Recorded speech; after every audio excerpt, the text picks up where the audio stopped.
சென்னை ராயப்பேட்டையில் உள்ள அதிமுக தலைமை அலுவலகத்தில் 2வது நாளாக வேட்பாளர் நேர்காணல் நடைபெறுகிறது. விவரங்களோடு இணைகிறார் செய்தியாளர் பிரகாஷ். பிரகாஷ், வணக்கம். விவரங்களை சொல்லலாம்.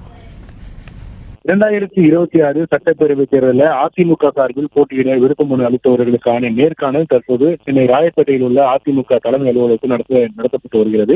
அதிமுக பொதுச் செயலாளர் எடப்பாடி பழனிசாமி மற்றும் துணை பொதுச் செயலாளர் KP குருசாமி, பொருளாளர் திண்டுக்கல் சீனிவாசன் உள்ளிட்ட முக்கிய தலைவர்கள் இந்த நேர்காணலை நடத்தி வருகிறார்கள்.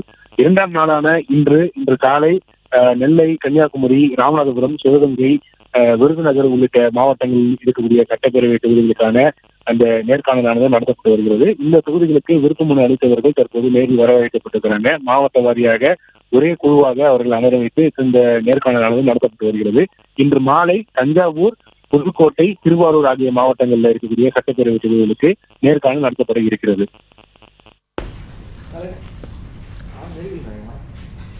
பிளே ஸ்டோர் மற்றும் ஆப் ஸ்டோரில் இருந்து பாலிமர் செயலியை QR கோடு மூலம் பதிவிறக்கம் செய்யுங்கள். செய்திகளை உடனுக்குடன் பெறுங்கள்.